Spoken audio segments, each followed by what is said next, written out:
अऊज़ु बिल्लाहि मिनश्शैतानिर्रजीम। बिस्मिल्लाहिर्रहमानिर्रहीम। अस्सलामु अलैकुम वरहमतुल्लाहि वबरकातुहू। जितने भी मुसलमान बहन भाई तलफ़्फ़ुज़ के साथ कुरान पाक पढ़ना चाहते हैं तो मेरे चैनल पर रोज़ाना का सबक अपलोड किया जाता है, तो आप लोग थोड़ा सा टाइम निकाल कर अगर सबक सुन लेते हैं तो इंशाअल्लाह ताला आप लोगों के लिए कुरान पाक पढ़ना आसान हो जाएगा। नूरानी कायदे की तख्ती नंबर 17 जो कि आखिरी तख्ती है नूरानी कायदे की, और आज हम नूरानी कायदे का आखिरी सबक पढ़ रहे हैं। कल से इंशाअल्लाह ताला फिर हम पढ़ेंगे नमाज की किताब और उसके बाद कुरान पाक शुरू करेंगे इंशाअल्लाह ताला। आइए सबक शुरू करते हैं। लाम ज़बरला, काफ मीम पेश कुम, लकुम, दाल या ज़ेर दी, लकुम दी, नून पेश नू, काफ मीम पेश कुम, दीनुकुम, वाव ज़बर वा, होंठों को गोल करके अदा करेंगे वा, लाम ज़ेर ली, वली, या ज़बर या, वलिया, दाल या ज़ेर दी, वलिया दी, नून ज़ेर नी, वलिया दीनी, लकुम दीनुकुम वलिया दीनी, हमज़ा नून ज़ेर इन, नून ज़बरना, इन्ना, नून तशदीद वाला है इसलिए हमने नून यानी कि मुशद्दद यह है, हमने यहाँ पे इसलिए गुन्ना अदा किया है। नून और मीम तशदीद वाले जब भी होंगे वहाँ हमने हर सूरत गुन्ना अदा करना होता है। इन्ना, रौबा ज़बर रब्बा ज़बरबा, रब्बा, हा मीम पेश हुम।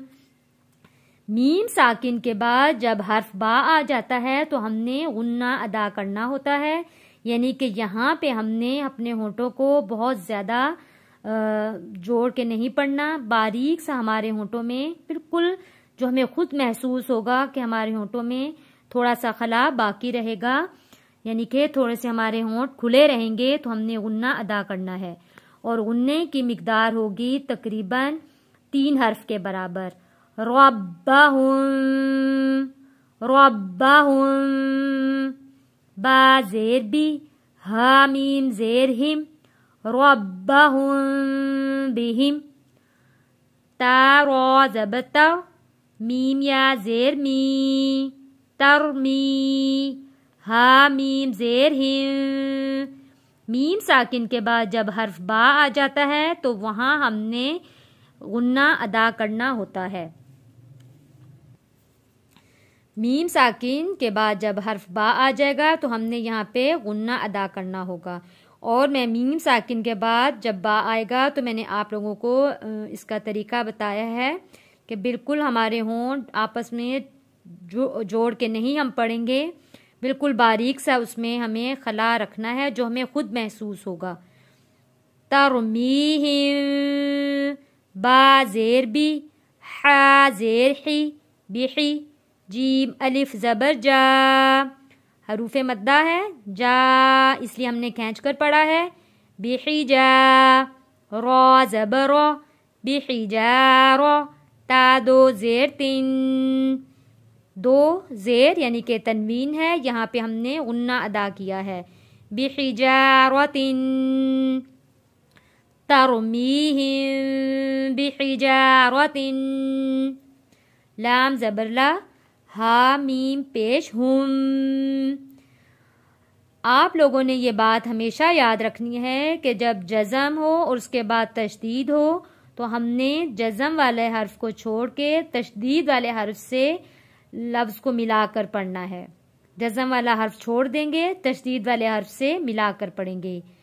हा मीम पेश हुम, यहाँ पे हमारे होंठ आपस में जुड़ जाएंगे और अच्छे से गुन्ना अदा करेंगे। हुम, मीम तशदीद वाला है इसलिए हमने यहाँ हर सूरत गुन्ना अदा करना है। लहुम, मीम अलिफ ज़बर मा, या ज़बर या, माया, शीन अलिफ मद ज़बर शा, मायशा, हमज़ा वाव पेश ऊ, नून ज़बर ना, ما یشاءون،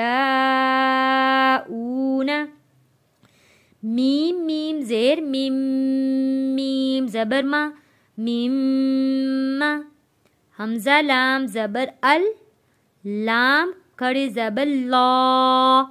جب ہم اس کو ملا کے پڑھیں گے پھر ہم نے لام کو موٹا کرنا ہے، لام نہیں پڑھنا، لام پڑھنا ہے، لام کھڑی مت زبر لا، کیونکہ اللہ کے لام سے پہلے زبر اور پیش ہو تو ہم نے موٹا پڑھنا ہے. اور اس لفظ کو تو ہم نے جہاں کہیں پہ بھی آئے گا ہم نے موٹا پڑھنا ہوگا. اللہ، ہا میم پیش، ہم میم زبر ما، ہم، اللہم. آپ لوگ یہ میری بات ہمیشہ یاد رکھیے گا کہ اللہم جہاں کہیں پر بھی آئے گا قرآن پاک میں اس لفظ کو آپ نے ہر صورت موٹا پڑھنا ہے، اس لفظ کے لام کو. اللہ کا لام ہر صورت موٹا پڑھتے ہیں جب زبر اور پیش ہو، تو جب زیر ہوگا تو نہیں موٹا پڑھیں گے، جب زبر اور پیش ہوگا تو موٹا پڑھیں گے. مم، اللہم. آئیے سبق پیچھے سے رواں میں پڑھتے ہیں، آپ لوگ بھی میرے ساتھ ساتھ پڑھیں. لکم دینکم ولی دینی ان ربهم بهم ترمیہم بحجارۃ لهم ما یشاءون مما اللہم تمت بالخیر. آج ہمارا نورانی قاعدے کا آخری سبق ختم ہوا. کل انشاءاللہ تعالی میں آپ لوگوں کو نورانی قاعدے کا تختی نمبر 1 سے لے کر تختی نمبر 17 تک کا میں آپ لوگوں کو سبق پڑھ کے بتاؤں گی اور آپ لوگ اسے یاد کیجیے گا. السلام علیکم ورحمۃ اللہ وبرکاتہ.